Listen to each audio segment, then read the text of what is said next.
Hello, Mr. Carnegie. This is Bo Yoder. Can you hear me okay? Hello, I'm Andrew Carnegie. It's an absolute pleasure to make your acquaintance. It's a pleasure to speak with you today, sir.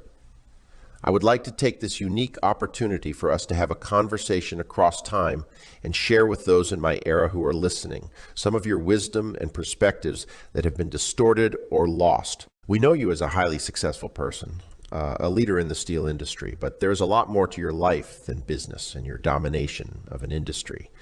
That's where I'd like to take this conversation, if that's okay with you. Ah, I see. It's always a delight to share my thoughts and experiences with others, particularly if they may be of some benefit. I am more than happy to discuss matters beyond my business success and delve into topics such as philanthropy, education, and personal growth. Let us commence our conversation, and please feel free to ask anything you'd like to know. Let's start with personal development, because you don't become the richest man in the world without doing a tremendous amount of inner work on yourself, your beliefs, and your mindset. You are known to be a voracious reader. Can you share with us some of the books that had the biggest impact on your life and career and why they were so influential to you? Ah, indeed. Reading has always been a significant part of my life. Growing up, I didn't have the means to acquire a formal education, so I learned much from the books I read. Some of the books that had a profound impact on my life and career include The Wealth of Nations by Adam Smith. This classic work on economics introduced me to the principles of free markets and capitalism, shaping my understanding of the economic world and the importance of competition. Essays by Ralph Waldo Emerson. Emerson's essays, particularly Self-Reliance, taught me the value of individualism and the importance of trusting one's own thoughts and beliefs. Democracy in America by Alexis de Tocqueville. This insightful analysis of the American democratic system made me appreciate the unique nature of the United States and its potential for creating opportunities for immigrants like myself. The autobiography of Benjamin Franklin. Franklin's life story was a source of inspiration for me as he rose from humble beginnings to become a successful inventor, statesman, and author. His emphasis on self-improvement and hard work resonated with my own ambitions.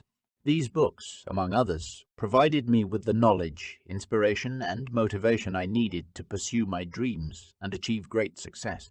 I firmly believe in the power of reading to expand one's horizons and foster personal growth. Thank you.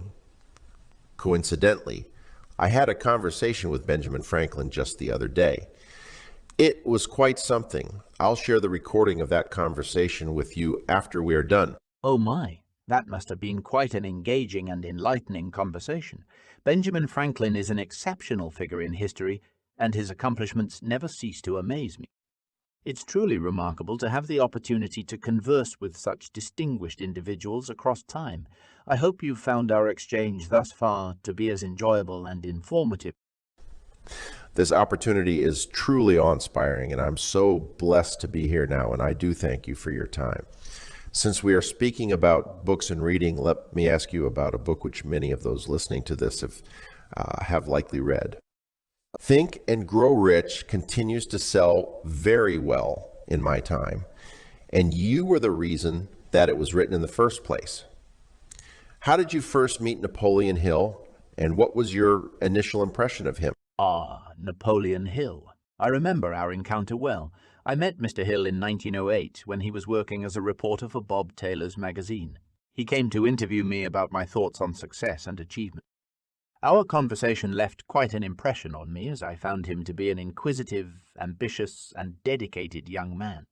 It was during that meeting that I proposed an idea to him to study the lives of the most successful individuals of our time and distill their shared principles and practices into a cohesive philosophy that could be taught to others. I believed that if we could uncover the formula for success, anyone could apply these principles to achieve their own dreams and aspirations. To facilitate Hill's research, I provided him with access to many of my influential friends and acquaintances who were among the most successful people in various industries. This allowed him to gather invaluable information and first-hand insights directly from those who had achieved great success. Some of the people I introduced him to were Thomas Edison, the renowned inventor and businessman who developed numerous devices that have had a lasting impact on the world, such as the electric light bulb and the phonograph. Henry Ford, the founder of Ford Motor Company, who revolutionized the automobile industry with the introduction of the assembly line and made automobiles accessible to the masses. Alexander Graham Bell, the inventor of the telephone, whose innovations changed the way people communicate. John D. Rockefeller, the founder of the Standard Oil Company and one of the wealthiest individuals of his time, known for his business acumen and philanthropy. Charles M. Schwab, a key player in the steel industry who became the president of the Carnegie Steel Company and later the United States Steel Corporation. William Wrigley, Jr., who built a business empire on chewing gum and became a prominent philanthropist. These individuals, among others, provided Hill with valuable insights into their mindsets, habits, and practices that contributed to their success. By studying and analyzing their experiences, Hill was able to develop the principles and philosophies that would become the foundation of Think and Grow Rich. It brings me immense satisfaction to have played a part in the creation of such an influential piece of literature. Can you speak to the importance of mindset and positive thinking in achieving success, as well as the importance of continuous learning and personal development, and how these played a role in your own success? Certainly. Mindset, positive thinking, continuous learning, and personal development are all crucial components of achieving success.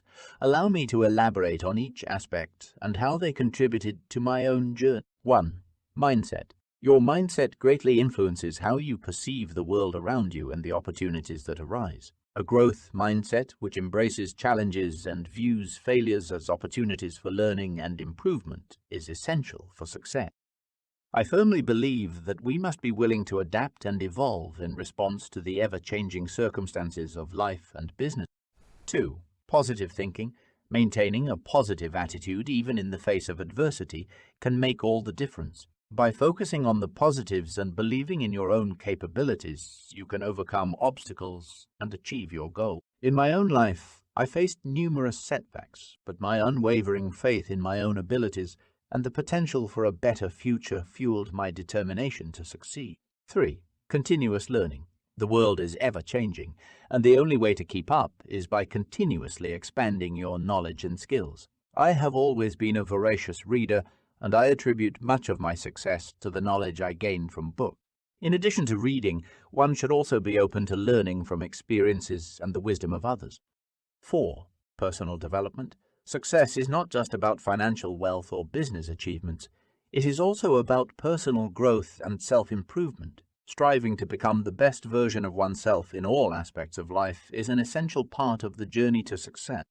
For me, this included giving back to society through philanthropy, investing in education, and promoting peace and understanding among nations.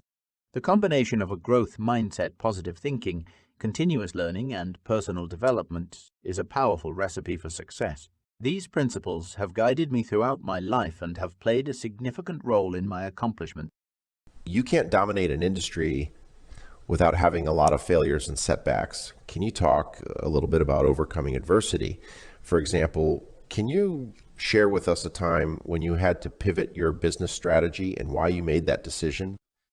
And in that same vein, can you share with us your biggest failure and what you learned from it? You're absolutely right. Failure and setbacks are an inevitable part of any journey to success. Overcoming adversity often requires resilience, adaptability, and the ability to learn from one's mistakes. One instance where I had to pivot my business strategy was during the construction of the Edgar Thomson Steel Works. The initial plan was to use the traditional method of making steel, the Bessemer process. However, I learned about the new, more efficient method called the open hearth process, which produced higher quality steel. Recognizing the potential of this new technology, I decided to pivot and adopt the open hearth process at the steelworks. This decision proved to be a significant factor in the success of my steel empire. As for my biggest failure, I would say it was the Johnstown flood of 1889. I was part of a group of investors who owned the South Fork Dam, which failed and caused catastrophic flooding, resulting in the loss of over 2,200 lives. While I was not directly responsible for the dam's failure, I have always felt a sense of guilt and responsibility for the tragedy. The Johnstown flood taught me the importance of considering the broader societal and environmental consequences of business decisions. Both of these experiences reinforced the importance of adaptability, learning from mistakes and overcoming adversity in the pursuit of success. They also served as reminders that success should not come at the expense of the well-being of others or the environment. With all the people your business is employed, you were responsible for the thing many people did to put food on the table. What was your philosophy on leadership, and how did you inspire your employees to work hard? My philosophy on leadership is centered around the idea of leading by example, setting high standards, and creating an environment that fosters growth and excellence. I believed in empowering my employees and providing them with opportunities for advancement. Here are a few principles that guided my approach to leadership. 1. Vision and purpose. A clear vision and purpose are essential for inspiring employees to work hard and strive for excellence. I always made sure that my employees understood the goals of the company and how their individual roles contributed to the bigger picture. 2. Empowerment and trust. I believed in giving my employees the autonomy and trust to make decisions and take responsibility for their work. This not only fostered a sense of ownership, but also motivated them to perform at their best. 3. Meritocracy and fair compensation. I was a strong proponent of rewarding employees based on their performance and merit. I ensured that hardworking and talented employees were recognized and fairly compensated for their efforts. 4. Personal and professional growth. I encouraged continuous learning and development among my employees by providing them with opportunities to acquire new skills and advance in their careers. By investing in their growth, I helped them realize their full potential and become valuable assets to the company. 5. I led by example. As a leader, I understood the importance of setting an example for my employees. I worked tirelessly and held myself to the same high standards that I expected from them. By doing so, I inspired them to work hard and strive for excellence. By adhering to these principles, I was able to create a culture of hard work, excellence, and innovation within my companies. I believe that when employees feel valued, empowered, and motivated, they are more likely to work hard and contribute to the success of the organization. Can you speak more about the role of partnerships and collaborations in your success? Certainly. Partnerships and collaborations played a significant role in my success throughout my career. Building strong relationships with talented and trustworthy individuals enabled me to achieve far more than I could have done alone. Let me share a few examples of key partnerships and collaborations that contributed to my success. Henry Phipps was a close friend and an essential partner in my business ventures. We started our first business together, producing iron rails, and later he played a crucial role in the success of Carnegie Steel Company. Phipps was an exceptional manager, and his attention to detail, efficiency, and cost-cutting strategies greatly contributed to the growth and profitability of our business. Charles Schwab started working for me as a young man and quickly rose through the ranks due to his talent and hard work. He eventually became the president of the Carnegie Steel Company and later the United States Steel Corporation. Schwab's innovative ideas, management skills, and ability to inspire employees were invaluable to the success of my steel empire. Tom Scott, the president of the Pennsylvania Railroad, was one of my early mentors and collaborators. He provided me with opportunities to invest in and manage various businesses related to the railroad industry. Working with Scott helped me build the foundation of my wealth and learn valuable lessons about business and leadership. These partnerships and collaborations not only provided me with the support and expertise needed to grow my businesses, but they also allowed me to leverage the unique talents and strengths of each individual. The synergy created through these collaborations led to greater innovation, efficiency, and success in our ventures. It is essential to recognize the value of partnerships and collaborations and to nurture relationships with individuals who share your vision and complement your strength. How did you handle competition in your industry and stay ahead of the game? Handling competition and staying ahead of the game were vital aspects of my success in the steel industry.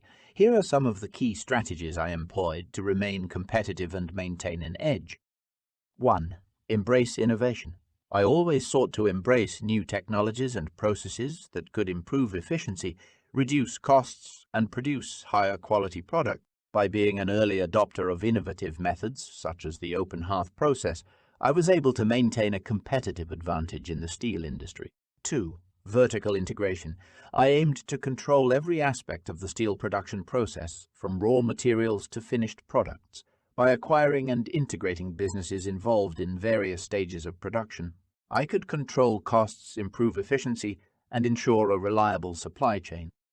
This vertical integration strategy helped me stay ahead of competitors and increase profitability. 3. Economies of scale. As my businesses grew, I focused on achieving economies of scale, which allowed me to lower production costs and offer products at competitive prices. By expanding operations and increasing production capacity, I was able to leverage my position in the market and outcompete smaller rivals. 4. Strategic acquisitions and mergers. Throughout my career, I pursued strategic acquisitions and mergers that would strengthen my position in the industry. For instance, the formation of the United States Steel Corporation, which resulted from the merger of Carnegie Steel Company with several other major steel companies, allowed me to further consolidate my control over the steel industry. 5. Focus on quality. I firmly believed that producing high-quality steel products was essential for staying ahead of the competition. By consistently delivering superior products, I was able to build a strong reputation and foster customer loyalty. 6. Develop human capital. I invested in the development of my employees, recognizing that their skills, knowledge, and dedication were crucial to the success of my businesses. By nurturing talent and fostering a culture of excellence, I was able to maintain a competitive edge in the industry. By employing these strategies, I was able to navigate the competitive landscape of the steel industry, stay ahead of the game, and ultimately build one of the most successful business empires of my time. Thank you, Mr. Carnegie, for your detailed answers. I can better see now why you wanted to get your ideas about success out into the world. Let's move on to some more personal questions that will let us learn some things about you that few know. What is a hobby or interest that people might be surprised to learn you have? You're most welcome. I'm glad you find my insights helpful. As for hobbies or interests that might surprise people, one of them would be my passion for playing the organ. I've always had a deep love for music, and I found playing the organ to be a source of great joy and relaxation. Music allowed me to momentarily escape from the pressures of business and indulge in a creative pursuit. Another interest that may come as a surprise is my fascination with the natural world. I was an avid bird watcher and enjoyed observing various species in their natural habitats. This hobby not only provided me with a connection to nature, but also offered a sense of tranquility away from the hustle and bustle of daily life. Both of these hobbies allowed me to explore different facets of my personality, and I believe that pursuing diverse interests and passions is essential for personal growth and overall well-being. What is one thing you've always wanted to try but haven't yet? Given that I lived in a different era, there were many experiences and opportunities that were simply not available or feasible during my lifetime. One thing that I always found fascinating but never had the chance to try is flying. The idea of soaring through the skies and experiencing the world from above was truly captivating. In my time, the Wright brothers had only just achieved their first successful powered flight in 1903, so the opportunity to fly was still a novelty and largely inaccessible to most people. If I were alive today, I imagine I would be eager to experience air travel and marvel at the incredible technological advancements that have made it possible for people to traverse great distances in mere hours. What is a guilty pleasure you enjoy but rarely admit to? Guilty pleasures. We all have them, don't we? For me, one of my guilty pleasures was indulging in half a glass of the very best Scotch whisky at lunch and dinner. While I was a strong supporter of the temperance movement and abhorred drunkenness, I must admit a few ounces of good whisky provided me with a sense of comfort and reminded me of my humble beginnings in Scotland. Of course, as a leading businessman, I had to maintain an image of discipline and self-control, so I rarely admitted publicly to this penchant for imbibing. Nevertheless, I believe that it's important to allow ourselves small indulgences from time to time, as they can bring a touch of joy and satisfaction to our lives. What is the one thing you would never leave the house without? During my time, there was one essential item I would never leave the house without: my pocket watch. A pocket watch was not only a practical accessory that helped me keep track of time and maintain punctuality in my busy schedule, but it was indispensable for staying organized and ensuring that I was always where I needed to be. My pocket watch was a constant reminder of the value of time and the importance of using it wisely in both business and personal pursuits. What is a misconception people often have about you? One common misconception people often have about me is that I was solely focused on accumulating wealth and business success, with little regard for the well-being of my employees or the communities my businesses impacted. While it is true that I was an ambitious and driven businessman, my perspective evolved over time, and I became increasingly aware of my social responsibilities. Throughout my career, I implemented policies and practices to improve working conditions and support the personal and professional growth of my employees. Additionally, as I matured and reflected on the role of wealth in society, I dedicated myself to philanthropy, believing that it was my duty to give back to the communities that contributed to my success. I am perhaps best remembered for my philanthropic efforts, having given away more than $350 million to various causes, including libraries, educational institutions, and scientific research. I firmly believed in the concepts I wrote about in my book, The Gospel of Wealth, which posited that the wealthy had a moral obligation to use their resources for the betterment of society. I believe that a man who dies rich dies disgraced. So, while people may initially perceive me as a ruthless and unscrupulous businessman, I believe that a more accurate and nuanced understanding of my life and legacy includes my genuine commitment to philanthropy and social responsibility. If you could travel back in time as we're doing now, what advice would you give to your younger self? There are a few pieces of advice I would share. 1. Focus more time on relationships. While I did form important partnerships and collaborations during my career, I would emphasize the value of nurturing and maintaining personal relationships even more. The connections we make with people, both in business and our personal lives, are the foundation of our success and happiness. 2. Balance ambition with empathy. Ambition is essential for achieving great things, but it's equally important to balance it with empathy and compassion. Striving for success shouldn't come at the expense of others' well-being, as no man becomes rich unless he enriches others. I would encourage my younger self to be more mindful of the impact of my decisions on those around me and to foster a more empathetic approach to business. 3. Cherish your loved ones. Success and wealth are not the only measures of a life well lived. The love and support of family and friends are invaluable and should never be taken for granted. I would remind my younger self to prioritize spending quality time with loved ones and to express my gratitude for their presence in my life. 4. Embrace learning. While I was indeed a voracious reader and a lifelong learner, I would emphasize the importance of continually expanding one's knowledge and skills. The world is ever changing, and staying informed and adaptable is crucial for sustained success and personal growth. 5. Start giving back earlier. Although I eventually dedicated a significant portion of my wealth and time to philanthropy, I would encourage my younger self to start giving back even earlier. The impact we make on the lives of others and the positive change we can bring to the world is the true legacy we leave behind. By sharing these insights with my younger self, I believe I could have struck a better balance between my personal, professional, and philanthropic pursuits. If you could have dinner with any historical figure, who would it be and why? In that case, I would choose to dine with Adam Smith, the renowned Scottish economist and philosopher. Born in 1723 and having passed away in 1790, he was a fellow Scot whose ideas on economics and moral philosophy have had a profound influence on the modern world.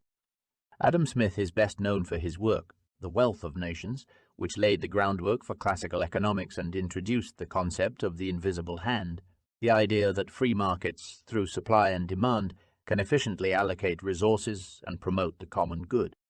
His insights on the division of labor, competition, and the role of government in a market economy have had a lasting impact on economic thought and policy. Over dinner, I would be eager to discuss his ideas and explore how they might apply to the rapidly evolving industrial landscape of my time. I would also be interested in delving into his moral philosophy as expressed in his earlier work, The Theory of Moral Sentiment, and discussing the role of ethics, empathy, and personal virtues in the pursuit of wealth and success. A conversation with Adam Smith would undoubtedly be a fascinating and enlightening experience, offering valuable insights into the foundations of modern economic thought and the principles that continue to shape our world. Thank you, sir. This has been a fantastic conversation. Thank you for your time, and I'll end by asking you, Andrew Carnegie, what is one thing you want to be remembered for? Thank you for the engaging conversation. It's been a pleasure to share my thoughts and experiences with you. As for the one thing I would like to be remembered for, it would be my commitment to philanthropy and the betterment of society. While my accomplishments in the steel industry and business world are significant, I firmly believe that the true measure of a person's life lies in the positive impact they have on others. I dedicated a significant portion of my wealth to philanthropic endeavors, including the establishment of libraries, educational institutions, and scientific research facilities. My hope is that these contributions will continue to benefit generations to come, promoting learning, knowledge, and progress. In the end, I want to be remembered not just as a successful businessman, but as someone who recognized the importance of giving back and used his resources to improve the lives of others and contribute to the greater good.